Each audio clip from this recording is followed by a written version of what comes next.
ሰላም ጤና ይስጥልን እንዴት ከርማችኋል ውድ ቻናላችን ተከታታዮች እኔ ዶክተር ተክሌ ሽፈራው ነኝ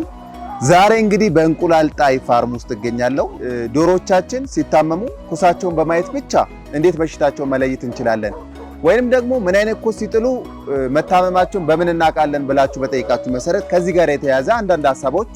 ወደናንተ ለማድረስ መጥቻለሁ እንግዲህ ዶሮች የሚታመመው የሰውነታቸው አካል መሰረት የተለያዩ ምልክቶችን ያሳያሉ ለምሳሌ መተንፈሻ አካላችሁ ሲጠቃ ከመተንፈስ ጋር ተያይዞ የተለያዩ ምልክቶችን ልታዩ ትችላላችሁ ካፍንጫቸው የሚወጣ የተለያየ ፈሳሽ ካይናቸው የሚወጣ ፈሳሽ ማሳል የተለያየ አይነት ሳውንዶች ትሰማላችሁ ደግሞ ዶሮች የጂአይቲ ሲስተማቸው ሲጠቃ ሲታመሙ ምን አይነት ኩሶችን ያወጣሉ የሚለው ደግሞ በጣም ወሳኝ ሐሳብ ነው ማለት ነው ስለዚህ ከዚህ ጋር ተያይዞ በርባታችሁ ውስጥ ያለ ኩስ ሁሉ ጊዜ በየቀኑ ቼክ ማድረግ አለባችሁ እነዚህ ሶስት ነገሮችን እንደ መስፈርት ይዛችሁ ኩሱ ጤናማ ዶሮ ነው ወይስ ደግሞ የታመመች ዶሮ ነው የሚለው መለየት ትችላላችሁ እነዚህም ሶስት ነገሮች የኩሱን ሽታ ከለር እና እንዲሁም ደግሞ ሞይስቸሩን በማየት በቀላሉ መለየት ትችላላችሁ የዶሮች ኩስ በተፈጥሮ ከጤናማ ዶሮች የሚጣል ከሆነ ፍጹም ሽታ የሌለውና ግራጫ መልክ ያለው ነው ማለት ነው ፍጹም ሽታ የሌለው የማይሸት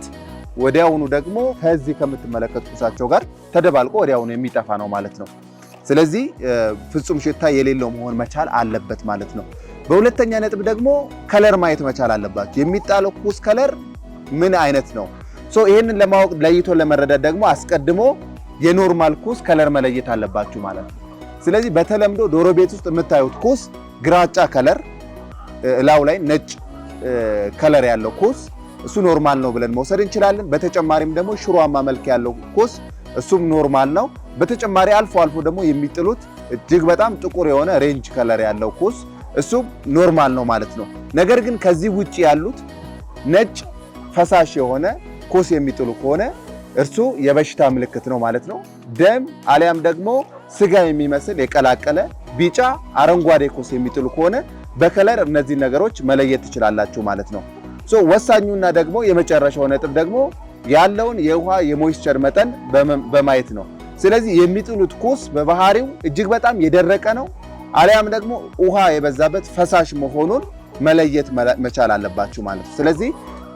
ዶሮች ፈሳሽ ይዘት ያለው ኩስ የሚጥሉ ከሆነ ለተቅማጥ ተዳርገዋል ማለት ነው ስለዚህ ይሄ የበሽታ ምልክት ነው ማለት ነው ወይንም የአብኖርማሊቲ ምልክት ነው ብለን መውሰድ እንችላለን ማለት ነው ነገር ግን ኩሳቸው እጅግ በጣም የቀጠነና ደረቅ ከሆነ ደግሞ የሚወስዱት የውሃ መጠን በዛው ልክ ስላልሆነ መካከለኛ ይዘት ያለው መሆኑን ሁሉ ጊዜ ማረጋገጥ መቻል አለባችሁ ማለት ነው ስለዚህ ሁሉ ጊዜ በየቀኑ ዶሮ ቤት ስትገቡ የዶሮዎቹን የኩስ ከለር ሽታ እንዲሁም ደግሞ የሞይስቸር መጠን የውሃ መጠኑን በመለየት የዶሮዎችን ጤንነት መከታተል ማረጋገጥ ትችላላችሁ ማለት ነው ስለዚህ ከከለር ጋር ተያይዞ ዶሮዎች የሚጥሉት የተለያየ አይነት ከለር ሊኖር ይችላል ቢጫ ሆኖ አረፋ ሲኖረው ኖርማል ቢጫ ሲሆን አረንጓዴ ደም የቀላቀለ ቀይ ኩስ እንዲሁም ስጋ ያለው የተለያየ አይነት ከለር ያላቸውን ኩሶች ሲጥሉ እያንዳንዳቸው የየራሳቸው የሆነ ምልክት አለው እሱን ዝርዝሩን በሌላ ቪዲዮ ለእያንዳንዱ የምሰራላችሁ ይሆናል ማለት ነው ይህ ትምህርታዊ ቪዲዮ ለእህት ወንድሞቻችን እንዲደርስ ይሄንን ቻናል ሰብስክራይብ ላይክ በማድረግ እኛንም እንድታበረታቱን ጥሬን ማስተላለፍ ፈልጋለሁ ስላዳመጣችሁ እጅግ አድርጌ አመሰግናለሁ በመተማመን ያርቡ